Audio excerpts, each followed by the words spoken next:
In Infanta Quezon, the DENR Foreign Assisted and Special Projects Service funded a special project entitled Conservation of Mangrove and Enhancement of Alternative Livelihood through Rice Hull-Fed Wine Distillery, NIPA Wine Production.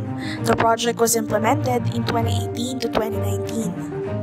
The main objective of the project is to introduce wine distillery design that utilizes alternative fuel using rice hulls, which help in preserving the mangrove areas from the increasing pressure of demand for fuel wood posed by the traditional wine distilleries. The project was implemented by three people's organizations in the said LGU, namely Alitas Farmers and Fisherfolks Association, or the AFA, Binonoan Farmers and Fisherfolks Association, or the BFFA, and Barangay Abyawin Farmers Association, or the BAFA. According to the PO presidents, the three distilleries were non-functional when it was turned over in 2019. The POs were able to receive fund support from the LGU for the works and repairs to furnish the distilleries. Specifically, the AFA was the first to receive support from the LGU Infanta, and they have initiated a voluntary fund contribution to construct a concrete shelter and rice hull warehouse. These led them to start their operations in 2019. Meanwhile, the distillery of BFFA became operational in December 2022 because of the fund support they received from LGU Infanta in the same year. The BAFA was not able to start their operations, yet despite the fund support from the LGU, but they were able to test their distillery before and were able to produce a few yields. To date, the BAFA is still waiting for the approval of the mayor to proceed with renovation.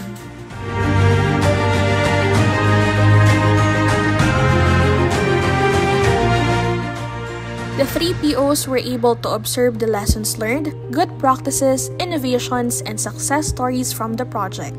Ako po si Ginoo Kentilabeno ay 66 taong gulang, kasalukuyang Pangulo ng Alitas Farmers Association. Ang Alitas Farmers Association po yung binubuo po ng mga iba't ibang sektor ng magsasaka. Narayan po yung magsasaka na siyang gumagawa. Narayan po yung magsasaka na mayroong tenant at mayroon pong seasonal farm worker at saka po yung magsasaka na may-ari ng lupa na siyang gumagawa. Aming pong samahan, yan po ay nagmula po sa samahang ipinagtatanggol ang pakatan na kung tawagin po noon ay sipakat, na kung saan ay bawat may coastal area ay mayroon po yung sipakat, may yung mga mangrove area. Noon po ay marami pong nagpa-seminar po noon yung iba't ibang ahensya ng gobyerno, hanggang po sa dumating po yung BAPSI, yung BAR, yung Barangay Agrarian Reform Council. At doon po nagmula, nakita ko po noon na marami pong programa ang gobyerno na kami po ay hindi makaabil. At pinakaalam po mayroong 15% equity of total project cost. Kaya ang ginawa po namin, hindi po kami makakabilang po, hindi po kami legitimate na POs. Kinakaalam po ay magparehistro sa DOLI o kaya sa SEC. Kaya po ang ginawa namin kasi nagparehistro nung po kami ay lalabing pito lang, formally lalabing pitong membro. Yan po yung simula po, kung bakit po nabuo po yung Alitas Farmers Association. Dahil po sa iba't ibang sektor, na magsasaka na kung saan, ay nakita po namin na tumatas po yung input, saka po yung labor cost. Kaya ginawa po namin sa damdaman o tulungan. Ang tawag po namin dito para po yung buliran. Ako saan po ay yung pinakakaan sa kapatang namin. Kaya po doon po nabuo ito Alitas Farmers Association. Ito ang nagsimula. Ito ay taong 2018. Ang hindi meron pinakatulong sa amin sa pamagkita po ng leadership training. Yun po ang namin saka po sa management. Kami pinagkawa sa pamagkita po ang Dina sa Senro yan.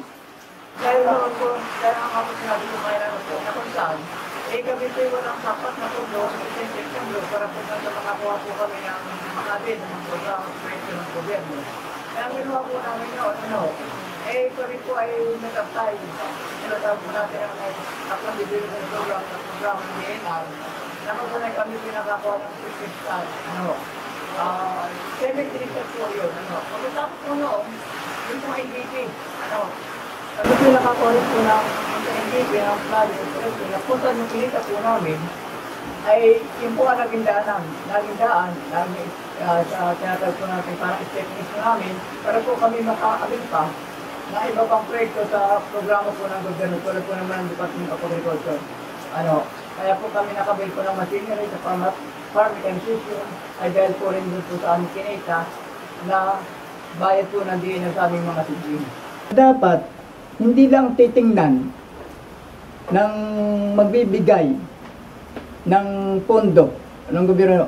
Dapat tingnan din yung organisasyon. Dapat ay ma-capacitate. Dahil marami pong ibinibigay po ng gobyerno, pero pagka yung organisasyon, dapat ay tingnan din po naman.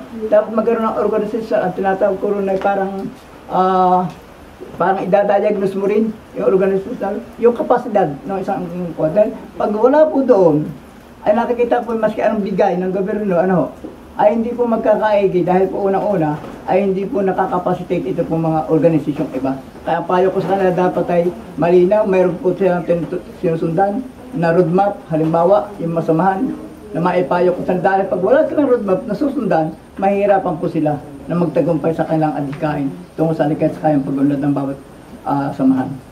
Dahil tumatakilik nga po yung buong bayan at saka even po yung mga kararating bayan, sila po yung umu-order po dito sa lahat po ng mga ngarit. Tapos po yung pong mga kinita niya ay naipagpatayo po namin ng isa pang wine distillery. Yun nga pong wine distillery na 3 ng Apak. Doon po malapit sa Mangrove Eco Park. So sa Makatuwid po, 3 na po yung distillery nyo. Yes po. So yung una po ay funded by? Dole po. Yung pangalawa po ay ito? Ito po, funded po siya ng DENR, PASPS, Foreign Assisted Special Project Services. And yung pangatlo po? Yung pangatlo po ay mismo galing na po dun sa POs. Yun po yung mga tinubo nung alak, nakita ng alak. Okay po. Ay pagpatayo po siya ng another distillery. First po, unang-una po sa aming pong association, sa APA po. Yun po yung aming ginaganap pa yung regular pong meeting. Tapos po yung mga, katulad po ng unang-una po kami po ay may mga pag-aatag po na yun po naman talaga ang pinakaano namin. Yun po yung regular na kapag nakapagtawag po ang aming Pangulo na kami ay mag-aatag sa distillery. Yun po naman ay sumusunod po ang aming mga member. Tapos po yung mga kautasang mga, halimbawa po ay kailangan po kaming halimbawa po sa mga pagawain po sa una, katulad po ng mga, kasi po kami ay nagtatanim din sa mangrove, ayun po isa rin sa aming laging ginagawa. Saka po yung mga policy po dito na bawal po halimbawa sa distillery, yung mga pag-iinom, yung mga bisyong kailangan po kasi pag may nagluluto, yun lang po ang aming ipinatutupad dito sa aming distillery. Isa po sa mga batas na pinapatupad dito sa wine distillery is yung pong kalinisan. So, kailangan po yung mga nipa wine, yung mga tuba, may takip para hindi po siya napapasukan ng mga insekto o kaya may screen. Tapos yung pag magluluto, pagkatapos magluto, maglilinis. Tapos yung mga drum, lilinisin din po. Para kumbaga, syempre, kasama sa pagkain, kailangan malinis. Ang mga natutunan ko po ay kailangan po talaga sa isang samahan ay nadoon po yung pagtutulungan at pagkakaisa. Ang kailangan po ay kumbaga parang yung lahat ng mapag-uusapan ng samahan, kailangan na ikaw laging may iaambag na kung ano man yung iyong pwedeng matutunan.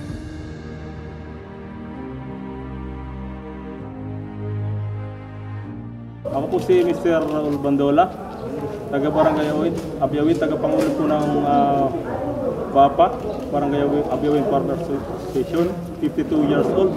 Yung BAPA po, yung meaning niya is Barangay Abyawin Farmers Association. 2011 po, from the start, nung ako po ay sumali bilang members po ng association, ito po ay wala pang formal na pangalan. So, ako po noon ay Vice President lang. So, nung medyo nagpalitan na po ng Pangulo, ako po yung elect nila. 2011 po yun. So hanggang ngayon po, ako po yung nakaupo. Ganun po.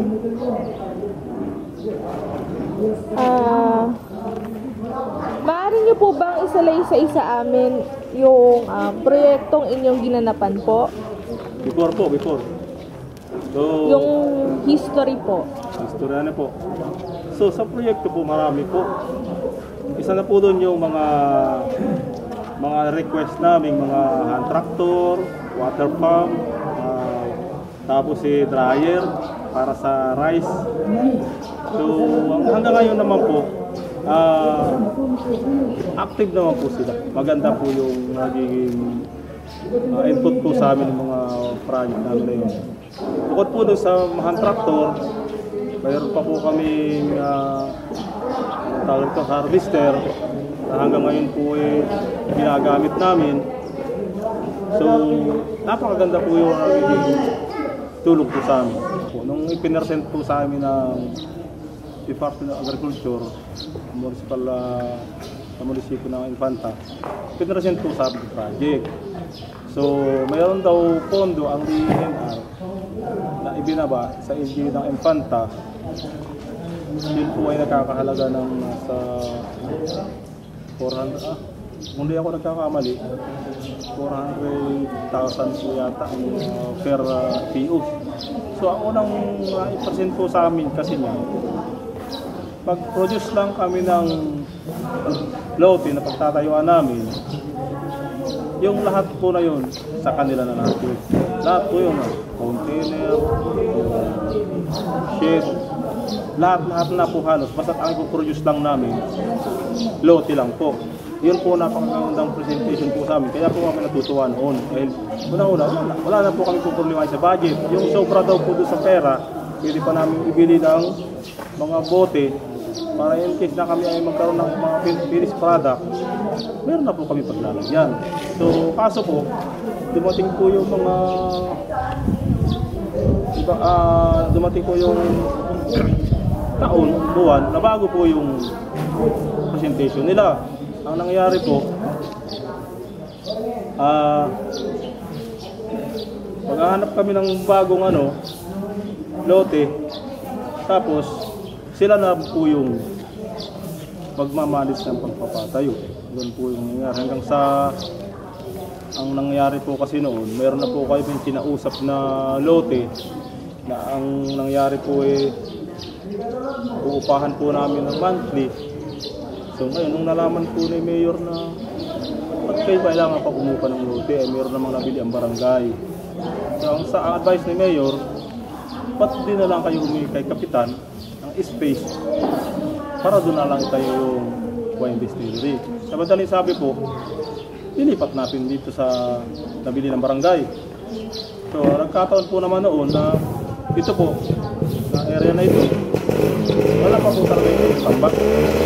So dahil po sa kahilingan ni Mayor na dito na lang ito sa lupa na nabili ng barangay, lumapit po kami, kasama ko po yung mga buksang durian, lumapit po kami kay Mayor para hilingin na unahin tampakan yung tatayo ng wine distillery. Sa madaling sabi po, si Mayor naman kasi, hindi naman mahirap kausap, napakadali niyang maksyon. So binigyan agad kami ng priority na matambakan po ito, nakakonsentrate po dito yung lahat ng mga equipment nila para lang pumadali yung lugar na pagtatayuan. So sa madaling sabi po, yung tambak na yun, totally hindi pa talaga siya masyadong dasik. Yun po yung naging result. Kaya, nung ako po inorderan nila Ma'am Daisy na kailangan sa loob ng 2 weeks, ibinaba nila yung pondo para maitayo yung shed. Matapos mo yung shed kasi para makuha yung 50% yata ng budget. Ginawa ko rin po yun. Talagang in-overtime namin yung shed. So, kaso ang naging result nga po sa pagmamadali ng project, yung lupa nga po yung naging dahilan. Bumaba po siya. Kaya yun po naging epekto. Naitayo nga natin na mabilis yung building, kaso naman bumaba yung lupa. Yan po ay naikwa sa amin ni Pangulo na meron daw nga po kaming matatanggap na ganyang project. Kaya po aming inaantay at kami po ay talagang isang lehitimong mangangarit magawa ng tuba. Ay amin ho inaantay na mapakinabangan yung aming distillery ngayon. Subalit yan nga po nangyayari, hindi matapos-tapos. Kaya po hanggang ngayon ay kami po ay patuloy pa rin nagluluto doon sa amin pong pangginagawa ngayon. Maaari ba yung isalaysay sa amin kung ano po yung dahilan o yung mga problemang kinaharap po, bakit po hindi matapos-tapos yung distillery sa loob po ng 5 taong nagdaan? Una po sa lahat ay ang atong pondo. Pinulong po. Tapos pangalawa po ay yung location po ay nagkaroon po ako ng problema. Mga bumsak po siya. Ano pong nangyari dun sa lokasyon? Mahina ho yung lupa. Yung ho ay talagang pakatan. Tinampakan nila ay talagang ho ay ginawa ay hindi pa matigas yung lupa. Ang nakita ko kasi ay marahil may pagkukulang din yung pinanggagalingan kasi bago dumating dito ay nagkakaroon ng delay ay di siyempre lalo nang hindi magmumu kasi sa halip na gawain ay hindi rin nagagawa at hindi naman kumpleto yung mga kagamitan ay di siyempre ito naman mga nandito patuloy lang sila dun sa kanilang paggawa ng kanilang sariling production dun sa kanilang lutuan. Nakita ko po nung una na dapat po pag wine distillery ang itatayo, dapat po diyan ang mga membro natin ay mangangarit, tapos ay mag-aalak na dahil nga po sa para makuha yung pondo ay napasok po ng samahan ng farmers na hindi po kumbaga may hindi po siya ugnay na katulad nga po nung sinasabi kong kung sana po ay sa mismo mag-aalak, mangangarit na pa-award yung proyekto, mas maganda po siguro. Ngayon po, Kap, ano pong, di ba hindi po naging ano po kaya yung mga aral na natutunan nyo po dun sa nangyaring challenges po dito sa distillery po? Sa akin po, bilang punong barangay, para po sa akin, unang-una po ay pagtatanggap po tayo siguro mabibigyan ng pundo o project ay masecure po natin unang-una po yung mga pagtatayuan dahil katulad po nung nangyari nga by experience na dahil nga po sa mabilisang proseso dahil kinakailangan daw pong makuha yung pundo at nawawala, hindi po kami nakakita ng isang area na dapat na tamang area na paglalagyan po ng wine distillery. Yun po siguro. Dahil kung siya po ay secure po yung area, sa palagay ko po dahil yan naman po yung binibigyan ng pondo kahit po hindi ganun kalaki, ay mamimaintain po yung area at saka po yung pinagtayuan at saka po yung magiging functional na nga po siya dahil ang makikita po natin doon ay di siyempre umi-income po yung samahan, makakapag-invest po sila kung ano pa po yung mga kakulangang dapat ibigay doon sa wine distillery. Sa mga magbibigay po ng pondo, national man po yan, provincial o municipal, sana po ay bago po ibaba yung pondo ay makipag-ugnayan din po bukod po sa samahan ay ma-involve po yung barangay para mag-guide po yung ibibigay na pondo.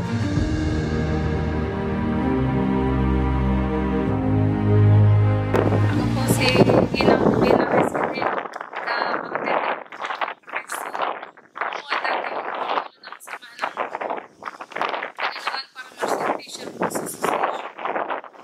Ako po talaga mami yung nagporsige na buhoro ng samahan. Nag-isa-isa po ako ng mga taong ginagawa ko talaga sila para ako po si Ginang Amante.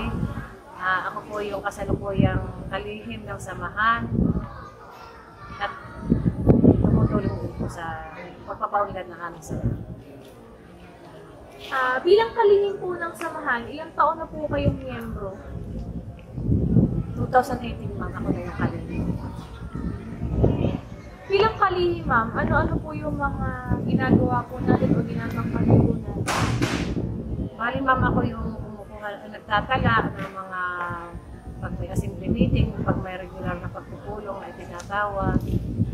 Gumagawa din po ng mga kahilingan sa kagaya ng sa yung kung saan kami makakahingi ng tulong sa ahensya ng pamahalaan. Ma'am, ibig sabihin kung 2018 pa po kayo nag-start, alam niyo po yung proyektong inilunsad ng DENR.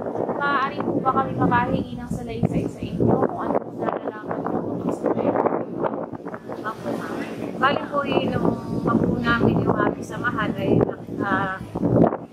nagkaroon po kami ng pagpaplano, kahilingan, saan po kami matutulungan. Di bali nga po yun yung award sa amin ng DENR. Alam ko po sa DENR yung tumulong sa amin para kami ma-award. Yung nga po sa lutuan ng, tawag po namin lutuan na ang gato may tuwala. Nung may award po sa amin yun, bilang member po at kalilin, ay dumating po sa amin yung problema na hinakot po kami ng pandemic. Kung pandemic na, siyempre po, mahirap po kumilos. Tapos naroon po yung problema na parang hindi ka agad nagka-problema po dun sa gumawa. Pero matapos po yung pandemic ay tumawag po, hindi po kami tumigil ng pagtawag ng isang kapulungan at para po pag-aralan namin kung paano masusolusyonan yung problema namin dun sa ibinigay nilang proyekto. Ngayon po naman, awa po ng Panginoon ay nandiyan po si Ma'am Desi, nariyan po yung tanggapan ng DENR para po kami ay samahan kung paano namin masusolusyonan. At nito pong mga nakaraang taon ay amin pong inupuan kung paano mabibigyan solusyon yung problema. At katulong po ng Minro ay amin pong naisaayos na. Ito pong mga nakaraang taon ay nakapagpaluto na po at kami po na may nakabinta na ng ilang container na lambano. Pero yun pong yan po ang problema namin, yun po ay seasonal.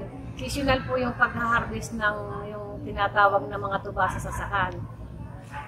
Kaya ngayon po, ipoproseso na po namin dahil ngayon po naman ay gumagana na, ay di, yun po yung nasa plano namin ng grupo ng samahan na kung paano namin uli patatakbuhin para po at least naman ay magkaroon kami ng ganti doon sa nagbigay sa amin ng produkto. Ayaw po namin baliwalain dahil sa feeling po naman namin talagang malaki pong tulong dahil unang-una po sa lahat ay yung paggamit ng mga pinuputol na kahoy. Ayaw na po namin ibalik yung makikita ng aming mga kabarangay na nakakalbo kakahuyan. Kung yun po yung gagamitin namin talaga, ma'am, talaga pong siguro po hindi po natin sabihin, 70% po talaga ay makakatulong para po maresolve ba yung pagputol ng mga kahoy na ginagatong para po maluto yung lampano. Bakit po natigil? Bukod po sa pandemic, pandemic, bakit po natigil? Nagkaroon po ng problema yung pagpapadaloy namin, hindi talaga yung kung nakakuha ng kontrata parang hindi po agad nag-function yung kanyang ibinigay na ano. Dahil sila po yung ibinigay po sa amin yung naikuwan.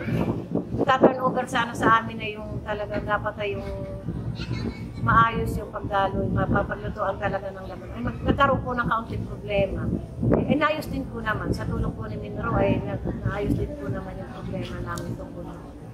Tapos yun po, napaglutuan po namin, nagkaroon po kami ng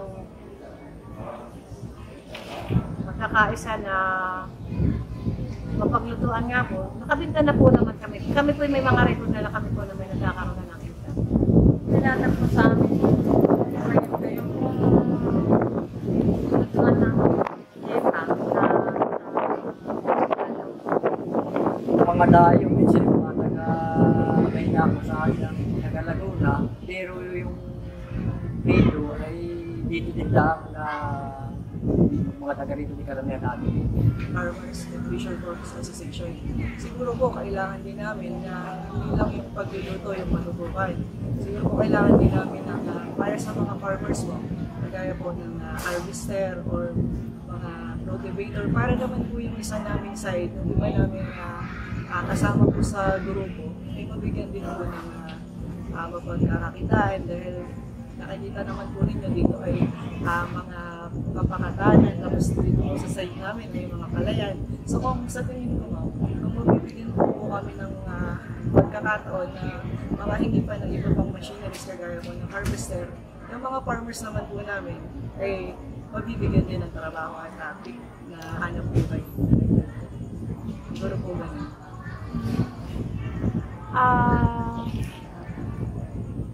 Meron po ba kayong gustong sabihin po sa mga magiging manonood po natin para po siguro suporto po sa mga susunod panahon?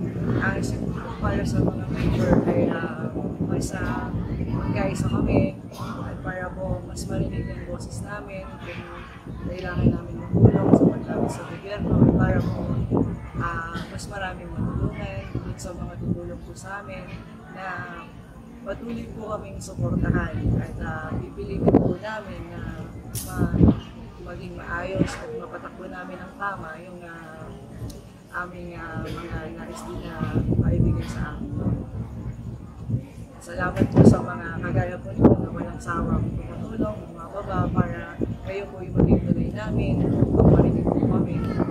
At sa munisipyo, salamat po sa tulong nila at patuloy po sa kami ng sambahan at nang marami pong matulungan kagaya po din namin na binababaan dito sa barangay. Last question na lang ma'am, no? Kasi di ba po sabi niyo po nakakapag-produce naman sila. Pero po ba kayo nakita ang katibayan na okay naman yung okay naman po yung business po? Bawa po ay may nakapag-down ng motor, may nakabili ng ganyan. Meron naman po ma'am dahil may mga naluto, may mga nabenta na rin po sila. Bali po natulungan na rin naman po yung mga membro na makikita na po yung dati po talagang walang-wala dahil din nga sa pag-luto-luto nila doon. Ito, kagaya na sa'yo mga mayroon na silang mga sari-sari din lang may motor na rin, nakapagtayo na din ng sari-sari store. Talagang nakatulong din po. Yun nga lang ma'am, hindi lang patuloy-tuloy yung production nila. Pero sa tingin ko po, kung ma-push namin at magawa ng paraan, ay talagang malaking bagay at tulong po sa mamamayan po natin. Moreover, the good leadership of the APA president can be considered as a good practice of the PO. Through their president, they were able to coordinate with various partners, such as the local government and national government agencies for technical assistance. This enabled them to produce bottled Nipa wine with proper label and packaging. They were also able to maintain their records on inventory and financial and visitors logbook. Oo. Ang nakikita ko po diyan na para po maging iba-encourage din po natin yung pang-iba. Na hindi lang sa barangay Altas, kunti taga ibang lugar, na kung saan, huwag na pong gumamit sila ng kahoy, gamitin na po yung resal, na kung saan naman Para po, syempre, para po din sa kanila. Pagdating po naman sa masasabi kong maging payo, sa katulad namin gumagawa ng barangay, ay sikapin po nila, natangkilikin po yung ang gamit po ay mga resal, hindi po yung ating mga gruperi, At isa pong nakikita ko na dapat po ay matulungan din kami ng DNR, na LGU, na magkaroon po kami ng, kumbaga man po yung mapasuri, magkaroon po ng salibawi sa BIPAD, para po yung aming mga produkto ay makilala rin at na kung saan ay meron pong legit siyang pangalan, may label at saka po may matangkilik na gusto. Kaya ang akin po doon, dapat lagi naroon, naroon din po ang suporta ng mga government official, ng DNR. Bakit po? Dahil yun po yung kinakalamangin partner namin tungo po doon sa kahalagahan po natin kung isinusulong ng mga proyekto. Ito po ay papakita ko po sa inyo. Ito pong may panog. Meron din po silang Nipa vinegar. Nagawa po nagaling po ito sa sasa. And then, meron din po silang unique na product. Na ang tawag po namin dito is pusay. Ito po ay locally, inuulam po namin dito, ginagataan. So sila lang po yung nag-produce po nito. And then, meron din pong ang Alitas Farmers and Fishermen Association po kasi. So dalawa po yung sa magsasaka po at saka sa fishermen. So pag sinabi pong farmer, meron din po silang pinoproduce ng mga brown rice. And meron din po silang black rice. Ito po. Sample po ito ng black rice na ginagawa po nila. Na pinoproduce po ng mga member po ng Alitas Farmers Association. At ako po ay si Mayor Ray Avila ng Bayan po ng Infanta Local Government Unit sa ilalim po ng pamunuan ng ating minamahal na punong bayan, Pilipina Grace R. America. Nais ko lamang po ibahagi sa inyo yung pong mga proyekto na pinagtuwangan po ng Local Government Unit at ng DNR sa pamamagitan po ng Foreign Assistance Special Project Service. Nais ko pong palam din sa inyo na ang proyekto na pinagtutuwa ng dalawang institusyon na ito kasama po ang mamamayan ng bayan ng Infanta ay ilang taon na rin po nakakaraan na nakapag-implement po kami ng mga proyekto sa tulong po ng DNR PASCO. At sa ngayon naman po, ang sinasagawa po namin proyekto ay yung tinatawag na Rice Hull Wine Distillery Project na meron po location sa tatlong barangay ng bayan ng Infanta. Una po ay sa Barangay Alitas, Barangay Abiawin, at saka sa Barangay Punuan. Sa kasalukuyan po ay ang kasalukuyan nag-ooperate po ang mga rice hull na ito. Hindi naman po lahat ay nasa maayos na estado. Subalit ang Barangay Alitas po nasa pamamahala po ni Mr. Quintin Abeno, ang aming Pangulo ng Alitas Farmers Association, ay kasalukuyan po nagpo-produce na po ng mga lambanog na mula sa distillery. Ito po ay isa ng produkto na naibibenta na po nila at kumikita na po ang samahang ito sa pamamagitan po ng rice hull. At sa kasalukuyan din po ay ang Barangay Binunuan ay nagsisimula na rin po mag-produce ng kanilang alak. Subalit ang Barangay Abewi po ay kasalukuyan po na meron po mga dapat pa mga asikasuhin para po matuloy na ang kanilang proyekto. Sa pagtutuwang po ng dalawang institusyon na ito, kasama po ang mga proponent o beneficiaryo ng tatlong barangay na ito, ay nalabot ko po namin pinapaalam sa inyo na matagumpay po ang proyektong ito at ang Rice Hull Distillery Project po ay isa pong proyekto na makakatulong po sa pangangalaga ng ating kalikasan. Alam po ninyo na ang industriya ng pag-aalak sa bayan ng Infanta, Lambanog, ay isa pong malaking industriya na pinagkakakitaan po ng masasaka na naninirahan po sa mga mangrove area, sa mga pakatan. Ito po ay minanapan nila sa kanilang mga magulang, sa kanilang mga ninuno. Na ang traditional po na pagluluto ay galing sa na ang gatong ay galing po sa mga puputol, sa mga pakatan. Sa ngayon po, dahil rice hull, ito pong bagong teknolohiya nito, ang panggatong po sa kanilang pagluluto ng alak ay galing po sa mga pinag-anihan po ng palay o yung mga rice hull ang tinatawag po. Kaya sa ganitong paraan na teknolohiya ay napapanatili po natin na makatulong sa ating mamamayan at tuloy na po makaiwas sa paggamit ng mga produkto na galing po o mga kahoy na galing sa pakatan. At katulad po ng mga nakaraang proyekto na katuwang po ang DNR, tinutuloy po ng local government ang pagtulong sa mga beneficiaryo na ito, particular po sa mga rice hull. At taon-taon po ay naglalaan ng pondo ang pamahalaan lokal upang maituloy po nila ang kanilang mga proyekto. Assistance po ng local government na natiling patuloy na sinasagawa po namin at binibigay po sa mga mamamayan ito upang patuloy po silang umunlad, na kaakibat po naman ay ang pagpapanatili po ng kaayusan ng ating kapaligiran at pagko-conserve ng ating environment. Kaya po sa pagkakataong to, kayo po lahat ay ini-encourage namin, ini-invite po namin kayo at inihikayat po namin kayo na makipagtulungan po sa amin, tulungan po natin ito sapagkat hindi po ito magiging matagumpay kung hindi po sa inyong mga tulong, sa inyong kooperasyon, lalo na po ang bayan ng Infanta, ang mamamayan. At narito po ang ating mga national government, particular ng DNR, na makakatulong po sa atin. Tuloy-tuloy ang pagtulong sa atin. At sa pagkakataong ito, nagpapasalamat po kami sa DNR, Foreign Assistance Special Project Office, DNR Region 4, pangunguna po ni Red Damoria, at ang DNR Senro sa pangunguna po ni Senro Oliver Olivo. Sa ngalan po namin po ng bayan, maraming salamat po.